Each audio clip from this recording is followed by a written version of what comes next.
Of all the corporate bailouts that have taken place over the last year, none has proved more costly or contentious than the rescue of American International Group, AIG. Its reckless bets on subprime mortgages threatened to bring down Wall Street and the world economy last fall until the U.S. Treasury and the Federal Reserve stepped in to save it. So far, the huge insurance and financial services conglomerate has been given or promised $180 billion in loans, investments, financial injections, and guarantees, a sum greater than the annual cost of the wars in Iraq and Afghanistan. In return, the U.S. taxpayers have been given a 79% equity stake in the company. We are now AIG's largest shareholder. We have 116,000 loyal employees who had nothing to do with this mess, some valuable insurance assets, and a new CEO, Edward Liddy, who says his only mission is to get our money back. I think we have almost a unique place, and not a very desirable place, in terms of the anger and frustration that Americans feel about bailouts. You know, individuals aren't being bailed out. Why should a company be bailed out? So I understand it. We're just trying to do the best we can to pay back the taxpayer. Good morning, all. For the past 8 months, Ed Liddy's job has been to prevent AIG from collapsing, trying to extricate the company from its disastrous trades and selling off the crown jewels of what was once one of the world's great businesses, all to satisfy its massive debt to Uncle Sam. Are there people from the government on this floor? There aren't people from the government on this floor, but I would guess today there's probably 20 or 30 or 40 or 50 people either in our building or over at the Federal Reserve, which is a couple of blocks away, worrying and thinking about things related to AIG. They come to our board meetings, they come to our committee meetings, we have them in any strategic meetings, any decisions to buy assets, to sell assets, they're involved in those. It's a thankless job that Liddy neither sought nor particularly wanted. He'd retired from the chairmanship of the Allstate Insurance Company and was serving on the board of Goldman Sachs when Treasury Secretary Hank Paulson, Goldman's former chairman, asked him to take over AIG. Liddy agreed to do it for a salary of $1 a year. Whatever possessed you to take this job for $1 a year? I think, like much of your audience, if somebody calls and says, could you please help your country, people say yes. With respect to $1 a year, I knew I'd have to make some tough decisions. I didn't want, in any way, shape, or form, people to question my integrity, my honesty, as to why I was doing it. Did you have any idea what you were getting into? In some regards, I did, and in some regards, I didn't. So certainly understanding how to restructure a company, I've done that before. The political issues, how you relate to the Federal Reserve or Treasury or the Congress, that's new and sometimes terrifying to me. Especially the Congress. Especially the Congress, yes. Do you have anything to say for yourself? Yes, sir, I do. But he didn't get much of a chance to say it a few months ago when Congress raked him over the coals for paying out $165 million in bonuses to some of the very people who helped wreck AIG. The bonus deals had been signed before Liddy got there. I take offense, sir, at the use of... Well, offense was intended, so you take it rightfully, sir. It's difficult to sit there and have 30 or 35 people throwing barbs at you and really not appreciating that you're on their side and you're trying to help. Did you know how bad things were when you took this job? No, not at all. Not long after Liddy arrived, AIG reported the largest quarterly loss in U.S. history, more than $60 billion during the final 3 months of last year. The sprawling holding company that controlled some of the biggest insurance companies in the world, owned and leased more jet aircraft than most of the major airlines, and provided investment income for pensions, municipalities, and other institutions, had its tentacles everywhere, and the threat of collapse walked the global financial system to the edge of an abyss.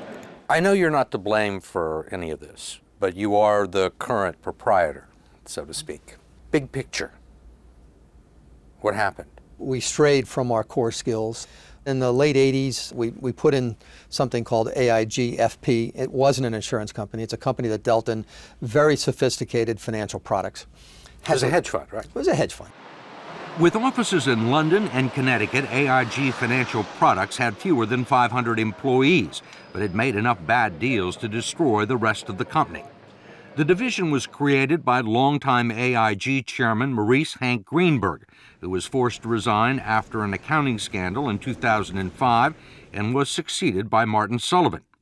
Like most of Wall Street, AIG-FP became enamored with the amounts of money to be made in the subprime mortgage market. Not only did AIG buy billions of the now toxic mortgage-backed securities, people in the financial products division looked at their computer models and decided that the securities were so safe they could make tons of money insuring them for other investors who bought them. These private insurance contracts were called credit default swaps and would ultimately expose the giant conglomerate to $64 billion in potential subprime mortgage losses. And when the housing bubble burst, AIG didn't have enough money to meet its obligations. Ultimately, at the end of the day, how many people brought down this company? Oh, 20 or 30. No, there were 20 or 30?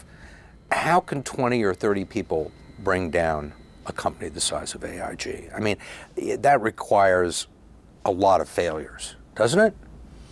No. On the part of a lot of different people, on the people in risk management. You know, Steve, I don't necessarily see it that way. I think it requires a belief that models are always right and human intervention won't offset them. It assumes that the kinds of risks that were viewed to be so remote could not occur, but in fact, they did occur. This was a pretty colossal screw-up, you would agree? Yeah, I'd say in hindsight, if the people that made that decision had it to do over again, my guess would be that they would not do it. What they did was that they underwrote the credit bubble in the U.S. They held up a sign and they said, we're ready to buy the stuff. It was a cash cow for them. They liked it, they loved the business, and they backstopped the credit bubble and the whole economy. Rich Ferlato is Director of Pension Investments for the American Federation of State, County, and Municipal Employees, whose pension plans lost $4.3 billion with AIG.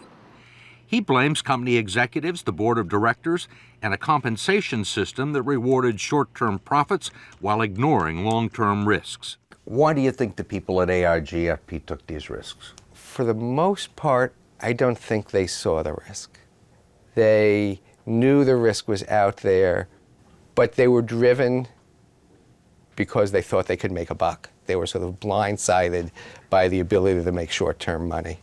And it was more than a buck. This is the kind of money that most average people only dream of, and then some. It's like hitting the jackpot every year.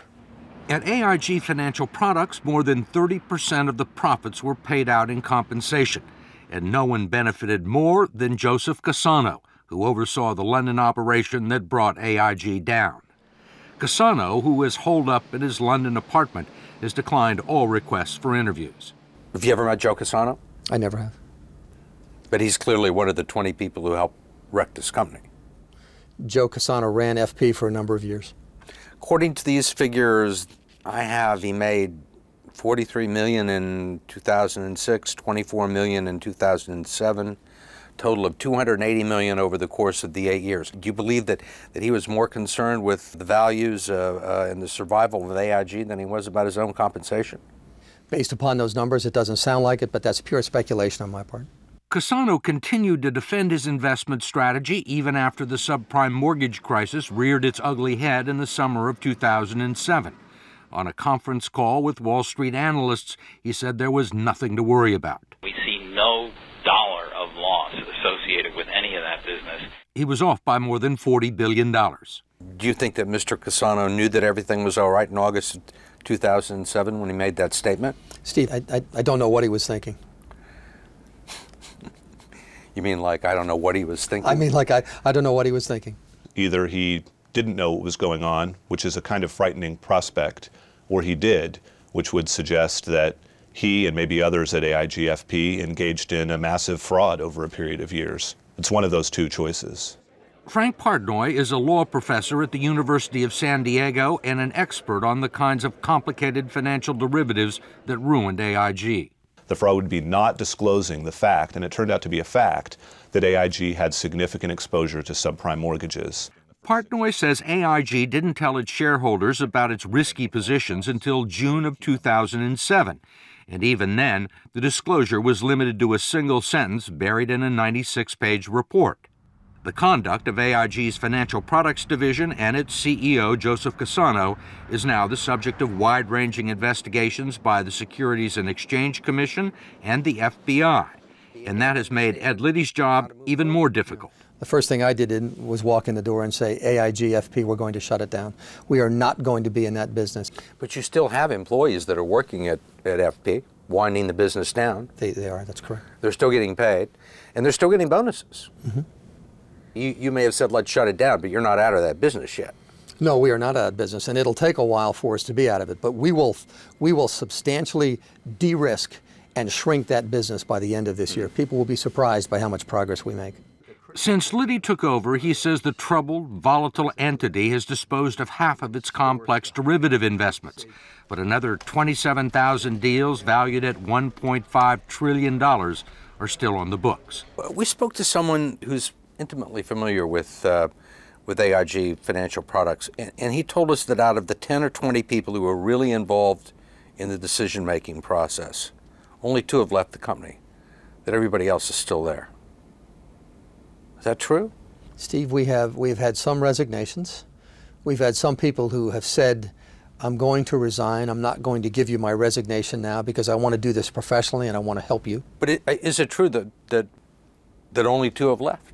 To the extent there are people who traded credit default swaps, some of them may still be there because we're asking them to untrade them. But the people who designed it, who built those models, who signed us up for that business, they are gone. Retired. Handsome, comfortably retired. Retired, left, went and did other things. We asked to speak with some of the employees at AIG FP and visit their offices in Wilton, Connecticut. Liddy declined, but provided us with this video of the operation.